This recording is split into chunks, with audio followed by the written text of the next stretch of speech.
안녕하세요. 저희는 이번 앰비언트 AI 프로젝트에서 조류 유리창 충돌 방지 프로젝트를 수행하게 된 5Cores 팀입니다. 저희 팀은 다음과 같이 다양한 전공의 학생들로 구성되어 있습니다. 방학 동안 열심히 준비한 프로젝트이오니 이번 발표를 재미있게 들어주시면 감사하겠습니다. 2009년 발표된 Preventing Bird Window Collisions라는 논문에 의하면 연간 수십억 마리의 조류가 투명 격벽 충돌로 사망하고 있다고 합니다. 국내 자료로는 네이처링이라는 단체에서 2009년부터 진행한 야생조류 유리창 충돌 조사가 있습니다. 전체 조사 기간 동안 조류가 유리창에 충돌한 총 횟수는 맷비둘기 6,082건, 참새 2,170건 등으로 맷비둘기의 유리창 충돌 건수가 압도적으로 많았고 참새, 직박구리, 박새가 1,000에서 2,000건 내외로 뒤를 이었습니다. 이렇게 국내에서 많이 서식하고 있는 조류뿐만 아니라 멸종위기종인 새까지도 유리창으로 인하여 목숨을 위협받고 있다고 합니다. 1990년 발표된 Collisions Between Birds and Windows라는 논문에 의하면 조류 충돌 예방에 시각적 방식을 쓰는 것이 효과적이라고 합니다. 최근 고속도로 방음벽 등에서 확인할 수 있는 큰 조류 모양의 스티커나 5×10cm 간격마다의 점을 찍어두는 것은 이러한 충돌을 막기 위하여 도입한 방법입니다. 하지만 도심 속의 민간 건물의 경우 이러한 방법을 미관상의 이유로 기피하고 있는 것이 지금의 현실입니다. 따라서 저희는 시각이 아닌 다른 감각으로 새를 쫓을 수 있는 방법이 있지 않을까라는 관점에서 이번 프로젝트를 시작하게 되었습니다. 일반적으로 사람이 들을 수 있는 주파수는 20에서 2만 헤르츠입니다. 반면 조류의 가청 주파수는 사람이 들을 수 있는 주파수보다 조금 낮습니다. 2004년 발표된 What Can Birds Hear라는 논문에 의하면 국내에서 압도적으로 많이 희생되는 맷비둘기와 같은 비둘기과에 속하는 바위비둘기의 가청 영역은 0.5에서 20Hz 정도라고 합니다. 그래서 사람은 들을 수 없고 조류만 들을 수 있는 청각신호로 효과적으로 새를 쫓을 수 있는 모델을 구상하게 되었습니다. 저희는 따라서 카메라를 조류 충돌을 방지해야 하는 구조물면에 부착하고자 합니다. 비행 중이 아니거나 구조물을 향한 방향이 아닌 다른 방향으로 비행하는 조류의 경우에는 카메라가 디텍트하지 않습니다.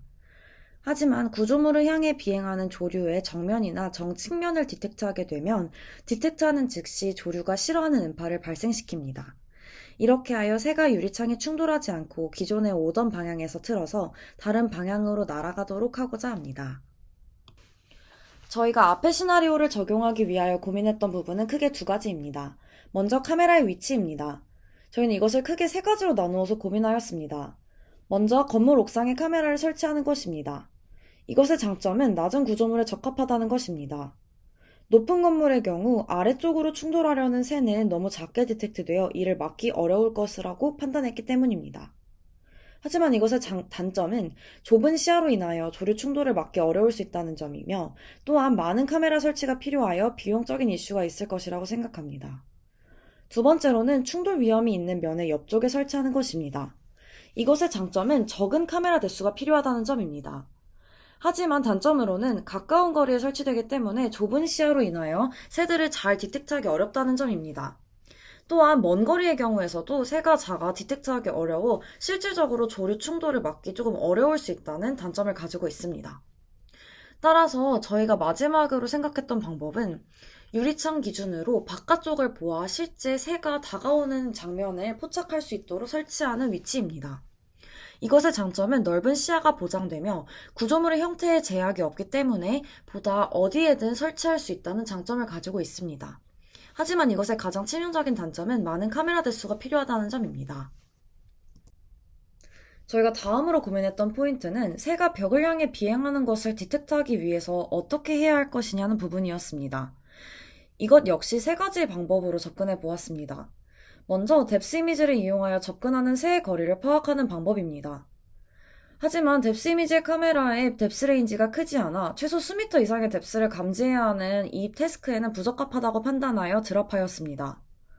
두 번째로는 새로 디텍트된 대상의 바운딩 박스의 크기가 일정 프레임 수 이상 지속적으로 커지면 동작하도록 하는 방법이었습니다.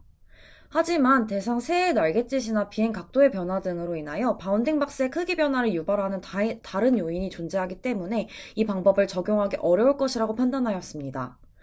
또한 실행 조건을 만족하기 위하여 여러 프레임을 관찰하는 사이에 새가 충돌할 가능성이 증가하기 때문에 최종적으로 이 방법 또한 드랍하였습니다. 따라서 저희가 마지막으로 채택하였던 방법은 비행 중인 새의 정면이나 정측면을 일정 수준 이상의 신뢰도로 디텍트하면 동작하도록 하는 방법이었습니다. 구조물면의 수직인 방향으로 비행할수록 충돌 가능성이 크고 충돌 피해가 크다는 연구 결과가 있습니다. 따라서 비행하는 새의 정면이나 정측면만 학습하고 이 외의 측면이나 후측면, 후면에 대한 학습은 불필요하다고 판단하였습니다. 다음으로는 한 프레임만으로 동작 여부를 결정할 수 있다는 장점이 있기 때문입니다. 이는 매우 반응 속도가 빠르기 때문에 실제 조류가 충돌하기 전에 빠르게 신호를 내보낼 수 있다는 장점이 있습니다. 다음으로 비행 방향이 벽을 향해 있음에도 거리가 멀어 충돌 가능성이 적은 대상을 걸러낼 수 있다는 장점을 가지고 있습니다. 낮은 신뢰도로 디텍트하게 되면 동작하지 않음으로써 불필요한 동작 횟수가 감소하게 된다는 장점이 있습니다. 따라서 저희는 이 마지막 방법을 통해서 저희 프로젝트를 진행하고자 하였습니다. 저희가 이 프로젝트를 수행하는 데 사용하였던 모델 아키텍처에 대해서 설명을 드리고자 합니다. 저희가 도입하였던 모델은 efficient.net입니다. 이는 이미지 클래시피케이션 태스크에 대해 소타 성능을 보이는 efficient.net 모델을 백본으로 활용하여 다양한 레벨에서 특성을 추출하고 myFPN 레이어를 활용한 피처 네트워크를 통해 이 특성들을 결합하여 새로운 피처 맵을 생성합니다. 마지막으로 결합된 피처 맵을 이용하여 클래스와 바운딩 박스를 예측하는 클래스 박스 네트워크로 구성됩니다. 저희는 코코 2017 데이터셋으로 프리트레인된 efficient.net 모델을 직접 레이블한 비행 중인 새 데이터셋을 활용하여 파인 튜닝하여 모델을 만들었습니다.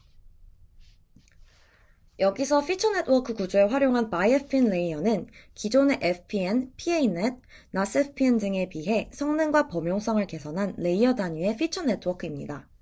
레귤러 커넥션과 에피션트 커넥션을 모두 활용하면서 탑다운, 버텀업 방향의 플로우를 통해 정보가 흐를 수 있도록 하여 고차원과 저차원의 정보를 모두 잡아내면서도 기존 NAS FPN의 특수성 문제를 극복하여 범용성을 개선한 레이어 구조입니다. 다음으로 저희가 직면하였던 기술적인 문제들에 대해서 설명드리고자 합니다. 가장 첫 번째 문제는 데이터셋을 확보하는 데 있었습니다. 아무래도 새가 정면으로 날아오는 데이터 자체가 많지 않다 보니 이를 수집하는 데 많은 어려움을 겪었습니다. 저희는 먼저 케글과 로봇플로우 등에서 제공되고 있는 오픈소스 데이터셋을 모아 비행 중인 조류 사진 1135장을 수집하였습니다.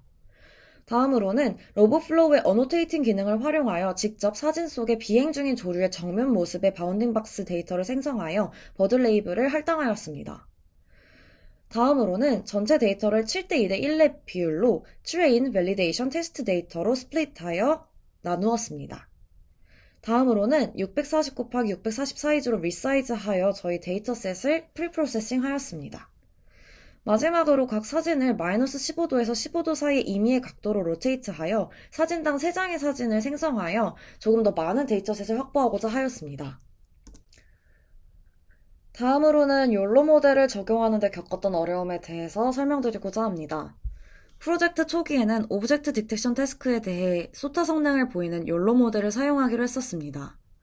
널리 알려져 있던 욜로 V5의 모델이 무거워 코랄보드에서 원활하게 구동되지 않는다는 이슈를 확인하여 미니 익셉션 모델이 이미지 클래시피케이션 및 오브젝트 디텍션에서 우수한 성능을 나타낸다는 연구 결과를 확인하여 해당 모델을 적용하고자 하였으나 최근 사이즈나 어큐러시 면에서 크게 개선된 욜로 V8의 모델의 존재를 확인한 후 모델 개선의 노력에 비하여 성능 개선 정도가 크지 않을 수 있다고 판단하였고 결론적으로는 미니 익셉션 적용 없이 욜로 V8을 활용하기로 하였습니다. 왼쪽 사진은 미니 익셉션의 아키텍처이고 오른쪽 사진은 미니 익셉션 적용을 위하여 구현했던 코드입니다. 욜로 모델의 경우에는 파이토치 기반이기 때문에 저희는 파이토치 파일을 tflite 파일로 변환하는 것이 필요하였습니다. 저희는 이를 위하여 두 가지 방식을 활용하였습니다. 첫 번째는 욜로에서 공식적으로 제공하는 엑스포트 모듈을 활용한 방식이었고 두 번째는 파이토치 파일에서 ONNX 파일로 변환하고 다시 PB 형식으로 변환한 후에 최종적으로 tflite 파일 형식으로 변환하는 방식이었습니다. 그러나 두 가지 방식으로 변환된 tflite 파일은 모두 코랄보드에서 제대로 구동되지 않았습니다. 따라서 저희는 코랄보드 구동 이전에 구상한 모델이 제대로 작동하고 원하는 성능을 보이는지 1차적으로 확인하기 위하여 PC 웹캠을 이용하여 구동해 보았습니다. 저희는 데이터셋의 로봇플로우를 이용하여 레이블링을 진행하고 클래스를 버드 하나로 놓고 트레이닝을 진행한 모델을 적용하였습니다. 이 경우에 웹캠으로 구동해 보았을 때 크게 두 가지의 문제가 발생하였습니다. 첫 번째 문제는 새와 연관성이 극히 낮은 대상을 새로 인식해버리는 오류였고, 두 번째는 재생한 영상 속 새들이 빠르게 움직이는 경우 제대로 디텍트하지 못하는 경우가 발생하였습니다. 위에서 언급했던 두 가지 문제는 데이터셋 이미지들이 불균질하거나 그 안에 조류 크기가 적절하지 않아 발생한 문제로 추정되었습니다. 지금부터는 저희가 최종적으로 구현하였던 모델의 구현과 또한 그 성능에 대해서 설명을 드리고자 합니다. 다음 표는 저희 성능을 비교한 표입니다. 첫 번째 Efficient Light Zero의 경우에는 기존에 학습되었던 모델로 Average Precision이 30.4%입니다. 저희의 BIRD 데이터셋으로 학습한 후에는 이제 TF-플레이트 변환 전의 경우에는 34.5% 정도의 평균 정확도를 보였으며 그 다음으로 TF-플레이트에 변환하여 퀀타이제이션이 된 후에는 32.1% 정도로 약간 정확도가 떨어지긴 하였지만 기존의 모델보다는 조금 더 높은 프리시전을 보이는 것을 알 수 있습니다. 지금부터는 저희의 데모 영상을 보여드리도록 하겠습니다.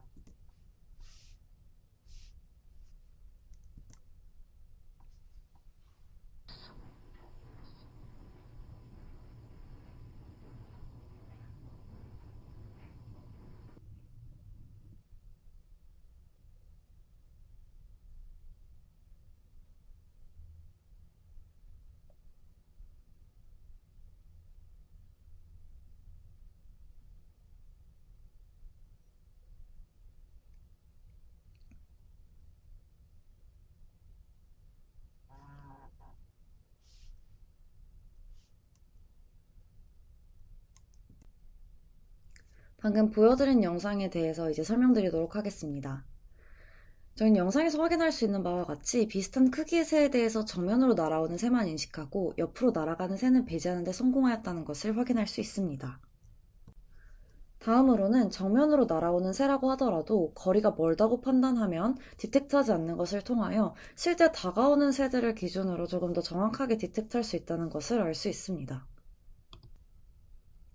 마지막으로는 먼 거리에서 빠르게 날아가는 새의 실시간 영상에서도 옆모습과 정면을 구분하여 정면 모습만 인식하는 모델의 우수성을 확인할 수 있었습니다.